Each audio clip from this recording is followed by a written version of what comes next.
Hello, everybody, and welcome back to the Christian Therapist Podcast. Now, you are jumping back in on a part two, which is really cool. We love being able to have people with us or continue topics, not just for the first podcast episode, but to continue it on, because that means it's a rich conversation and there's That's a right. lot to be said, which is wonderful. And of course, I've got my friend and fellow therapist with me, Aron Strong, who loves to keep conversations going with me. That's right. That's right. We're not one of those 3 hour podcast people. We don't really pull that off. We're kind of like more for the therapist who's got needs bite size, Right. bite size Like bits of content, right? maybe on the Uh, drive to and from, right. the office or on Let's your be lunch there. break. That's right. Mhm. But saying that, we're so glad to have Mike Vaughn back with Bethesda Workshops and all the work that we did in the first episode of this two-parter and talking about really about addiction, specifically sex addiction, the impact of that, how that affects us neurochemically in the brain in terms of habits and patterns, kind of the process of that. I know the first time we really talked about kind of like what do we do about a behavior? What is a behavior? How does it impact us? And that need to stop a behavior before we get to deeper wounds, or what's that covering, or what's it doing, what's its function.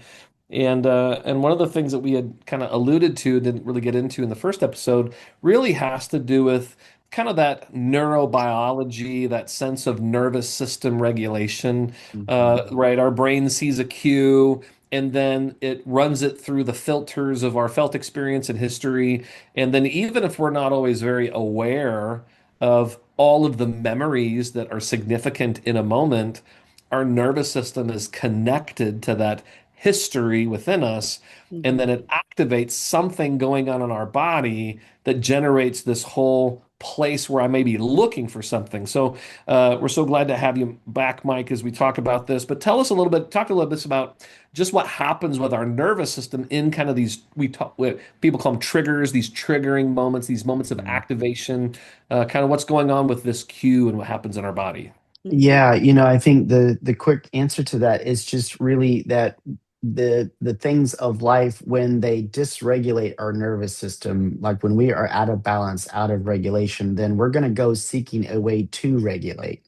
Mhm. And the thing about I think a lot of addictive things, but particularly with sex addiction, is that is an attempt to regulate so often. In fact, I have come through the years to really, really believe that at the core of addiction so often is not just I know we're gonna talk about kind of our wounds, but it's when kind of like what you're saying, Aaron, when those wounds get activated by whatever life event, and sometimes it's in way like things we can't even connect the two. Like, why is that having this effect? But what it's really doing from a nervous system perspective is it is activating that threat response, right? That fight, flight, or freeze response. And so Yeah. we then are registering something in our environment at least from a bodily perspective, that is threatening to us in some way.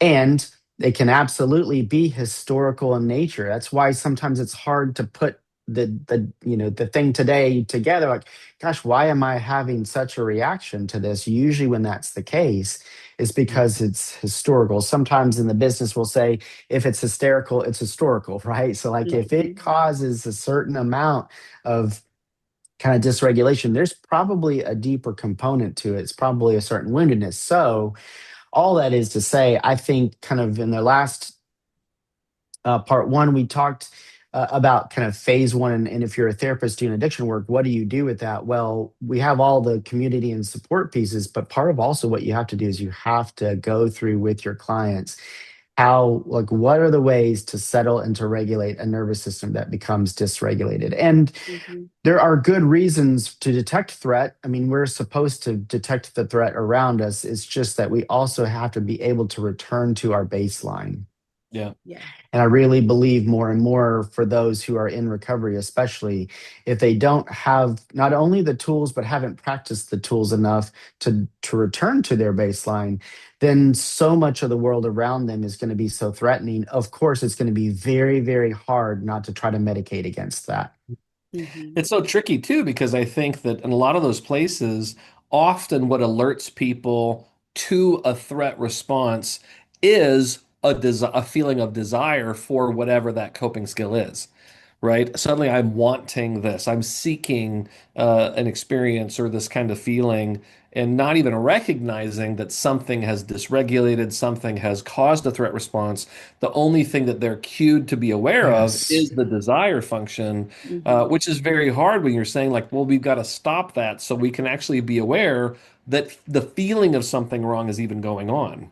Yeah, I think when we work with our participants, one of the things we try to help them see is that while it seems like you become aware of being dysregulated, that's the top three or four rungs of the ladder. But in reality, the dysregulation started way lower and way before that. And so, what we'll do with them is we'll say, okay, this is when a trigger happened. Now go back to here, now here, now here. And they almost always see, like, oh, wait a minute, goodness, like I thought the trigger was, Monday at 3, but it's actually Sunday night at 7, Right. right? And to your point, Aaron, it's just that I think oftentimes, probably this is true for any of us, but we have to grow in our internal awareness of what's going on inside us. Unfortunately, not to always talk bad about our iPhones, but I think it's so easily now to distract ourselves from what's going on inside us. We do miss that. Wait a minute, the actual trigger happened yesterday. It wasn't Mhm. even today. And Hmm. Mhm. so my work, when I start trying to do my regulation tools, that actually should have started 14 hours earlier than it did, right? But the good thing about that is, as we slow down and become more aware, and we do work backwards more often, we begin to recognize those things going on inside. We become more of an expert on about ourselves, and then the tools work more effectively. Yeah. Totally. We just had an event with a speaker, psychiatrist, author, Kurt Thompson. And Yeah. one of his biggest phrases is like, you need to pay attention to what you're paying attention to. And that's Mhm. what you're saying, Mike, there is, just as we slow down. And to me, it goes back to the verse in Psalms, where it is that place of like, search me and know me. Like, we Mhm. got to find these places in us with God, with others, because they're there.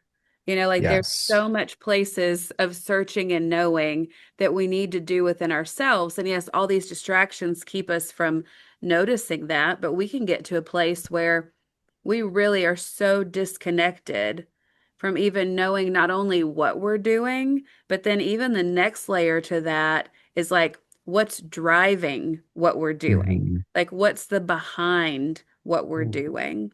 In that Yes. place. And Mike, for you, just as you've been working with just people, especially within sex addiction, betrayal, unwanted behaviors, what have you started to notice themes even Mhm. of what could be behind, what could be driving? Maybe if people started to slow down, because we talk a lot too about, man, you got to name it to tame it. Like we have to start to Yeah. put words to what's happening inside of us so that we can better lead those places versus those places leading us. What have you Mhm. just kind of noticed seems to be some common themes when you start to dive into that searching and knowing of people sitting in front of you? Yeah, it's a great question. I think the core is that the effects of trauma are always driving. Mhm. And I think that before maybe those out there are listening to this and they think, oh, well, I mean, we hear this quite often. Like, I had really a great childhood, and so I don't really have any trauma. There are some negative things. And I always like do my hands like this whenever I hear that, because the truth is there is no life without trauma. Right.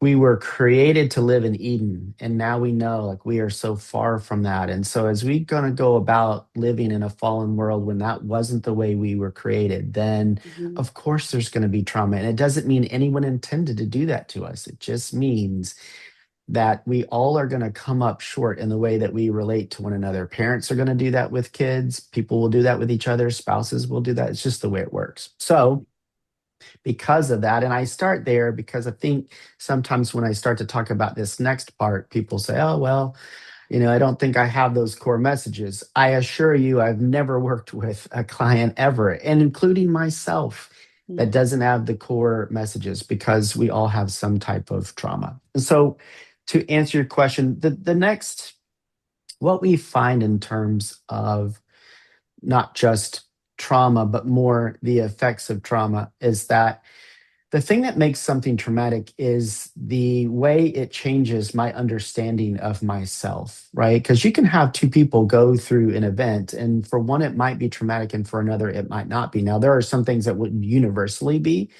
but there's a Mhm. lot of relational trauma that isn't that. And that happens because that event fundamentally changes the way I experience myself, people, the world, God. Like you can go out with it. And so, because of that, we often, like at every workshop, we try to help all of our participants understand, like, what are those I am statements that happened as a result of that event. All right. And so we like to put it in I am because, again, like it changes the way I experience myself. My identity is impacted. Mhm. Mhm. And these are often things like I am not safe, I am not valuable, I am Mhm. not good enough, or I am not enough, right? Or I will not be loved, or people are not safe. But we stay with the I am because we try to make it like, what is that core thing about yourself? Sure. And then what do you do as a result of that, right? Like what's the process that followed that? So if you look back at your life, whenever those things occurred, what did you do to cope and deal? And it's not always addiction, and like sometimes for I'm not enough.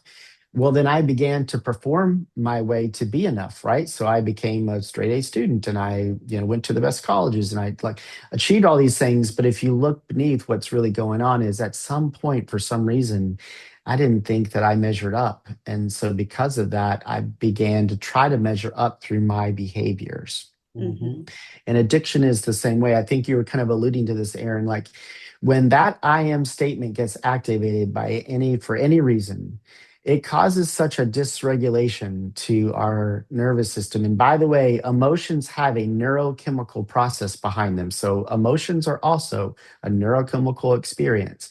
And when we experience them related to that statement, then we have to do, like, there's an energy produced that we have to do something with. I think of this Sure. sometimes as like nuclear energy, right? Like you have to Mhm. do something with the colliding of all of that. And addiction becomes sometimes an easy path because there's this thing that's right there, and that can help me deal with all that's created. So I'll pause, but I just always want people, especially for therapists, when they're working around addiction, to help their clients get to that core of what is that I am. It's usually one, sometimes a couple statements, Mhm. wherever it happened in their experience, that they now probably are living through that lens, right? Like that's what's making them sensitive to their environment. One of Yeah. the reasons why I like feelings so much is because they are. Like the thoughts that we have about feelings can be really kind of broken and distorted, but the fact that you had a feeling it's there. Yes. It's just like it's present. What are we going to do with it? Mhm. And Yes. then as we link that to our understanding of ourself, or as Lindsay and I talk about the function of feelings as qualitative data of our own experience, it tells us about ourselves in a moment.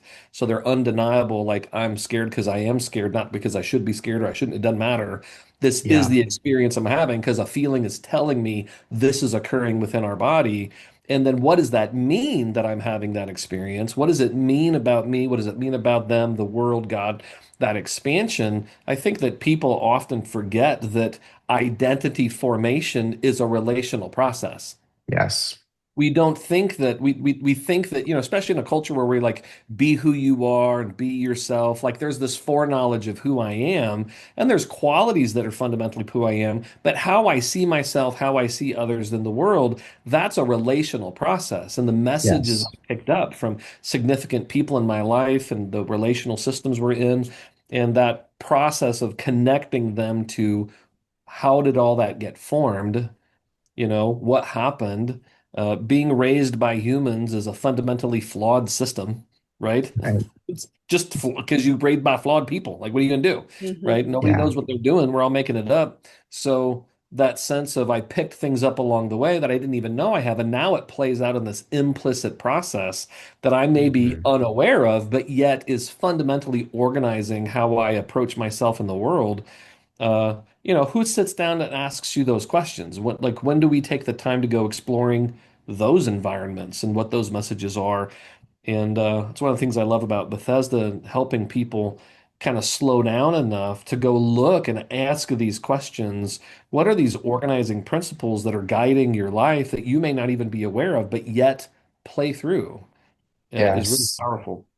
Hmm. You know, and it makes me think that's the beauty of not just Bethesda, but that's the beauty of all the therapists out there, all of the helpers, because in order usually to do that process for most of us, we have to have a safe container to work in, right? We have to have a safe environment to slow down because they're very easy messages to avoid because when you connect with those messages, there is pain associated with that, right? Like you're talking about, there's that means it represents that something in my history was a painful thing that I went through, even if the other people didn't intend it. And because it represents that gap in a relationship, that deficit. But I think we have to have that safe container with which to do it. So for all the therapists that are listening to this, like be encouraged with the incredible nature of what you're doing as you're talking with your clients every single day. What may seem like a conversation is so much deeper than that because that safety container is that critical crucible for people to really do that deeper work. And they may have no other place in their life that they can do that. That's Right. right. Right. That's It's right. sacred work. Yeah. Yeah. I would agree. I would agree. And Mike, we're just thankful that you do offer that space, for people to be able to do that work because even, as we talk about feelings, we know that feelings all do point us to some sort of need, right? They point us to something in us that I think you might have mentioned this, that just maybe we didn't get, we needed, but we didn't get it. And especially with sex addiction, with all kinds of addiction, it's these sideways ways of trying to get just, I think, Aron, maybe you said the first podcast or this one, but it's just a substitute for what our heart really is needing, what our heart really is longing. And so there is a place of compassion as we sit with people to start to go, man, underneath there probably is like a younger part of you that needed that comfort, that needed that closeness, not in the form of sex or, sexual behavior, but just in the form of true intimacy and feeling that closeness and that you're delighted in and that you are valued and that you are loved and you are chosen.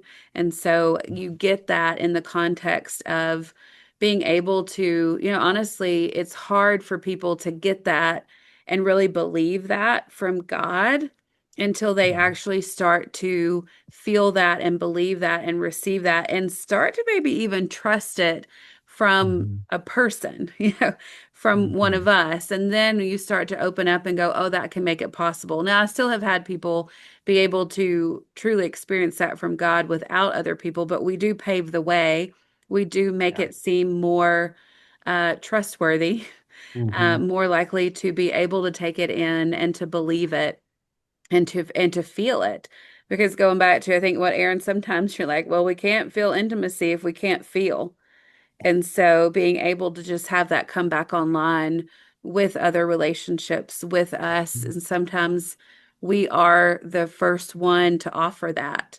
You know, look, Aaron's feeling that with a cat right now. His Trying to cat trying to jumped do up. everything I can to For keep him those of off of you who me. He's can't like walking see, around me. He yeah, got a place where I couldn't stop him. the cat started to hear the love and in the conversation and said, I want to be close to Aaron, The longing is present. Right. The longing is present, but we must do this with others. And Mike, just thankful for the place that you offer so that even as therapists, we don't feel alone as Mhm. we are walking with people who, sometimes you hear the word addiction and you can see therapists start to like run for the hills or go, that's out of my scope, or I need more, I need more training in that area. And for us, there's a place where we go, no, we would just bring more people alongside.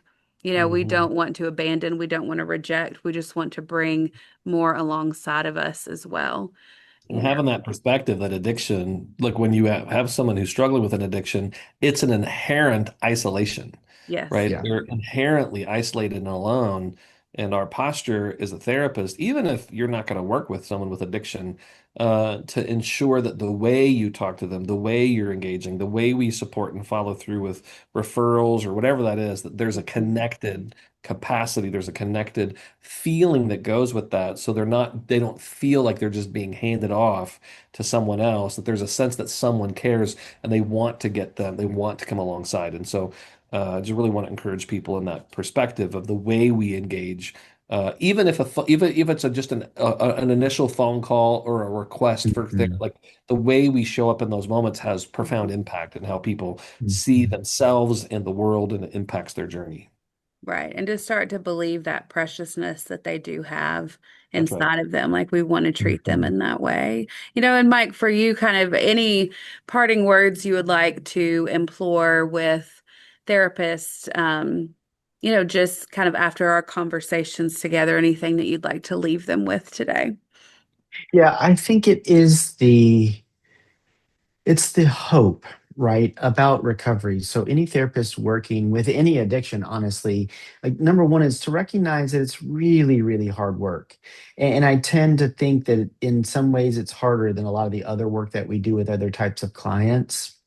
And we have to approach it a little bit fundamentally of a different way, kind of like what we talked about in part one. But also that just like we have with clients and other things with other issues, there's so much hope around recovery from addiction because the truth is God has provided everything that we need in order to recover from even the most difficult things and circumstances and addictions and all of that. And so there's a lot of hope. So if you're doing the work, just know many, many are in really, really good recovery. You have to go through the process. And the other thing I'd say, especially to therapists, though, is if you're going to do this work, be sure to get the training, but also have that supportive community that are holding your arms up while you do it, because it is really difficult work.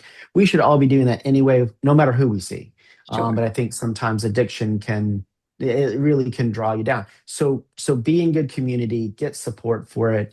Let others help support you just as you support them. Yeah. Yeah, that's great, Mike. And again, help everybody know how they can connect with you. Yeah, if you go, probably the best way is our website. It's BethesdaWorkshops.org. I said, I think it was in the first podcast episode. You can Mhm. also email me. That's mvaughn@BethesdaWorkshops.org. So either way, you can get in touch with me. We have a lot of resources. I actually have a training coming up for therapists around sex addiction in May. And so we're trying at Bethesda, we really try to resource, help, like be that community support for therapists.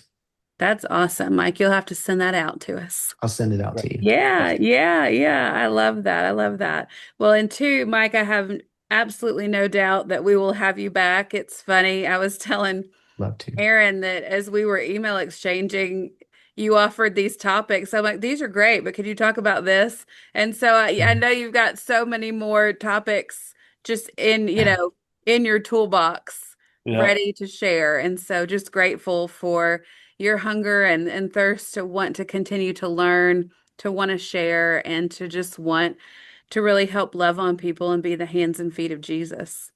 Thank you. I would love to be back. Happy to do it. I have lots more topics of interest probably than we would ever have time for. So, yeah. You never know. Listen, We Mike, listen.